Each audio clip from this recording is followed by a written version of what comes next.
Elle est parfois dramatique, d'autres fois satirique.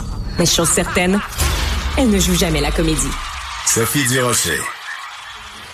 On est en train de parler de la fois où Marc Bollard, est-ce qu'on a le droit de le dire en ondes? Où tu avais un coloc qui travaillait pour le SCRS? Oui, donc le CIA canadien, le Service canadien des renseignements et de la sécurité. Et il n'avait pas le droit de te dire ce qu'il faisait dans la vie. Non. Alors, évidemment, c'était pas un James Bond, il faisait pas des assassinats, mais il allait au bureau sur pile. C'est quand même un service public. Mais j'ai aucune idée. Il n'est pas habilité à raconter les dossiers sur lesquels il travaille ni rien. C'est un ami de 30 ans, Sophie. Ouais, quand j'étudiais aux États-Unis, à Columbia, il y avait une amie à moi, Pamela, on la salue. Son frère travaillait pour la CIA, puis à un moment donné, sa mère lui a dit, coudonc, on le sait que tu es à la CIA, mais tu nous dis jamais ce que tu fais. Et le fils avait répondu à la mère, I could tell you, but then I have to kill you. C'est ça. Là, elle a dit, ben non, on va laisser faire. Finalement, on préfère pas le savoir. Mais c'est pas de ça qu'on parle aujourd'hui. Mais moi, je me suis dit, tiens, des fois. C'est parce qu'on parle pendant les pauses. C'est parce que les auditeurs, ils savent qu'à un moment donné, tu fais pas juste t'asseoir puis commencer à parler. On se parle avant les pauses, pendant les pauses. Et des fois, c'est intéressant de savoir ce qui se passe pendant les pauses. Donc, tu nous parlais de cet ami-là. Mais là, tu veux plutôt nous parler d'itinérance. Oui. Pourquoi tu nous parles d'itinérance aujourd'hui, Marc Bollard? Parce que Marie-France Bazot, hier, a écrit un texte sur l'itinérance pour lequel j'ai des choses à dire parce que je vois beaucoup passer plein d'informations. C'est un sujet chaud. Mais qui est dans le milieu du centre-ville? Ben moi.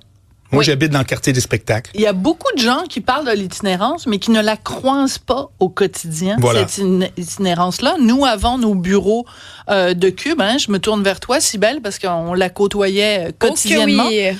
Le nombre d'overdoses. C'est quoi le médicament que tu avais? Analoxone.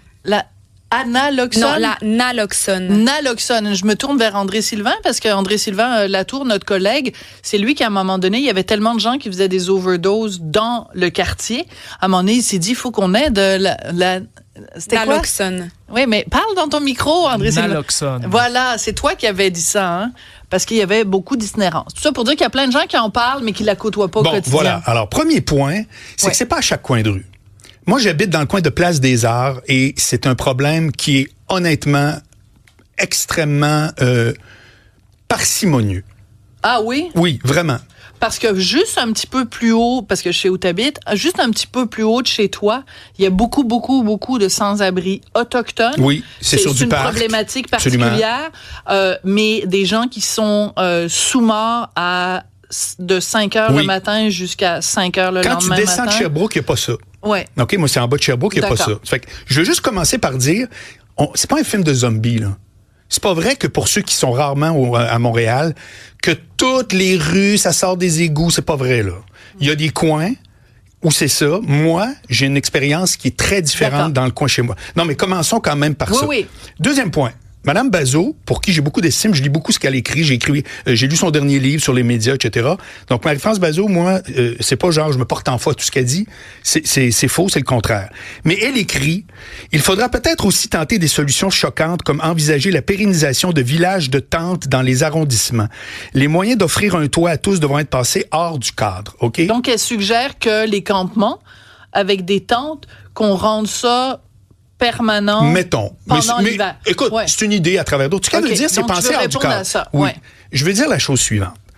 C'est que ce qu'il y a en arrière d'une proposition comme ça, c'est l'idée qu'on finit par se dire, coudonc, peut-être que dans les villes, faut se faire à l'idée que l'itinérance, c'est un fait. Mm-hmm. C'est pas un truc genre qu'il faudrait régler. OK? D'accord.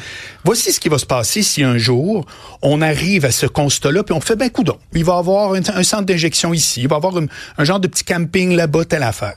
Sophie, admettons que tu cherches une paire de chaussures rouges puis que tu rentres dans un magasin puis qu'il n'y a pas de paire de chaussures rouges.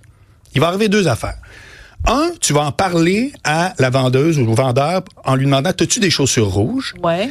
Et s'il te répond non, mais que plusieurs personnes en demandent, un jour, il va dire au gérant « On devrait en avoir. » C'est qu'à un moment donné, il y a des données, il y a de la demande. D'accord. Mais règle générale, quand tu magasines, dis-moi si je me trompe, si tu trouves pas dans un magasin quelque chose, tu fais juste t'en aller. Ouais. OK? Dis-moi si une fois, tu as pris le temps de dire au gérant du magasin, monsieur, je veux juste vous dire, j'aurais voulu avoir une paire de chaussures rouges, mais vous en avez pas. Je m'en vais. Je veux juste vous le dire. T'as-tu déjà dit ça? Non. Non, tu pars.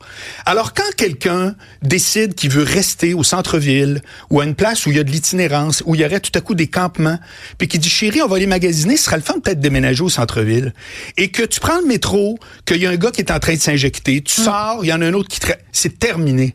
Mais ça, personne va faire une lettre dans la presse. Ouais. Personne va écrire pour dire, moi, je veux répondre à Mme Bazot, j'ai eu une expérience désagréable, c'est la dernière fois que je prends le métro. La semaine passée, M. Caldwell, qui est le président du conseil d'administration de la STM, a dit, on est à un point de rupture. Ah oui, à ce point-là. Et ce matin, dans le Montreal Blog, il y avait un article qui disait, c'est un mémo de la STM qui a passé en disant, c'est les chiffres les pires depuis que ça existe. Ça n'a jamais été pire. En termes d'itinérance, de problèmes de santé mentale, le nombre de plaintes, le nombre d'agressions qu'il y a eu, telle affaire. Et la fille de Richard s'est fait frapper. Elle est dans le métro l'année dernière. Bon, mais moi, mon point, c'est de dire, j'ai commencé en me disant, je trouve que dans mon coin, ça va bien. Ouais. Mon point, c'est de dire que il s'agit que tu vives ça une fois pour que ça te tente plus d'être un usager. Ça te tente plus, c'est terminé. Alors, moi, je veux juste souligner que ce type d'attitude-là de faire, je pense qu'on devrait peut-être finir par se faire à l'idée. Non, faut pas se faire à l'idée. Et mon autre point, c'est qu'en politique, il y a toujours des slogans. Mon corps, mon choix, l'itinérance, c'est une Pas dans ma cour. Bon, il y a de tout. Maître chez nous. Bon, ouais. il y a de tout. Et à chaque fois, pour un slogan, tu seras d'accord avec moi, il y a des pour et il y a des contre. Il y a un slogan en politique, un seul, que tout le monde dit, mais pour des raisons différentes, c'est « sortez-les de la rue ». Sortez-les de la rue, il y a ceux qui disent pour des raisons humanitaires, ça n'a pas de sens de manger dans les vidanges, ils ont raison. Et ils sortez-les de la rue, je veux pas y voir. Eux autres, c'est les méchants dans l'histoire. Mais les deux, ils disent la même chose. T'as rendu compte que politiquement, t'as aucun problème à donner de l'argent pour régler ce problème-là. Personne va venir dire « Ah non, on n'est pas content ». Alors, comment ça se fait qu'il n'y a pas... Je te donne une proposition à travers 1000. Pourquoi, quand les artistes, par exemple, la culture, disent « On voudrait avoir 200 millions », on veut 200 millions, puis qu'on paye fort sur le crayon, puis on veut 200 millions. Pourquoi ce ne serait pas la réponse? Savez-vous quoi? On vous en donne 150, puis il y en a 50 qui s'en vont à l'itinérance. Est-ce que politiquement, les artistes vont dire, on nous enlève 50 millions, c'est épouvantable, on en voulait 200, puis ça va s'en aller pour que les gens arrêtent de coucher dans la rue. Politiquement, il n'y a même pas de prix à payer. Ça fait que vous avez juste à prendre une pièce pour l'itinérance, puis l'enlever n'importe où ailleurs, puis tout le monde va faire, ben oui, c'est toujours vrai ou faux. Marc Vollard s'en va en politique et il vient de nous exposer son programme. Écoute, je pense que c'est une question extrêmement complexe. Je balance ça, là. Non. Je suis loin d'être en train de dire c'est facile à régler, mais quand même, il y a des choses que je te raconte que j'ai pas entendues ailleurs. Ouais. Le métro. Ouais. OK? Le métro. Actuellement, là, c'est les plaintes, les problèmes, je vais même pas les dire, tout le monde est au courant. Les solutions, on rajoute la police, ça se bat, on n'a pas les moyens, telle affaire. T'as-tu vu comment c'est facile rentrer dans le métro en passant par-dessus le tourniquet? T'as-tu constaté ça? Je dois avouer quelque chose, Marc, c'est que depuis quelques années, à cause, entre autres, du petit monsieur qui m'a menacé de m'envoyer dans le coma pendant plusieurs années, je ne prends pas le métro. Parfait, je te comprends très bien. C'est pas par snobisme, mais c'est pour ma sécurité. Donc, je peux pas te dire comment ça se passe dans le métro mais tu sais les tourniquets. Oui, mais je sais c'est quoi un tourniquet, oui. Tu sais à quel point c'est facile. Écoute, le métro McGill, là, on dirait que c'est une invitation à c'est une passoire? Quand même, là, tu le tires vers toi, tu passes par-dessus, ça prend 2 secondes. Moi, le nombre de gens que je vois passer quand il y a trop de gens, quand la file est longue, voilà. D'après toi, qui passe par-dessus? Est-ce que c'est la fille de 32 ans qui travaille au centre-ville, qui prend le métro et que ça passe au puce? B, la petite madame de 75 qui a son cabas puis qui va faire son marché? Ou C, un jeune ou un itinérant ou un qui passe? C'est qui? C'est 3. Ouais, voilà. Alors, si, en partant, on avait des portes coulissantes dans les principales stations de métro, probablement, selon ma petite estimation de gars qui le prend, le métro, là, depuis 25 ans, c'est 50% des problèmes qui sont réglés. Alors là, tu vas dire, ouais, mais c'est terrible il y a des itinérants aussi qui vont là. Le métro est fermé la nuit. Ouais, oui. C'est même pas un refuge, alors qu'il y a des gens qui pensent que ça peut au moins servir à ça.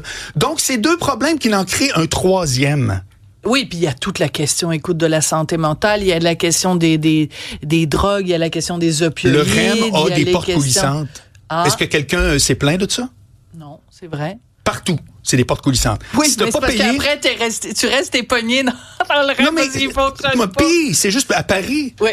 Hey, mais on se quitte là-dessus. Merci beaucoup. Ben oui, à Paris, plein de gens qui passent par dessus. Je fais juste balancer ça. Il y a d'autres idées. Non, mais on va se quitter là-dessus. Merci beaucoup. Très intéressant, Marc Vollard.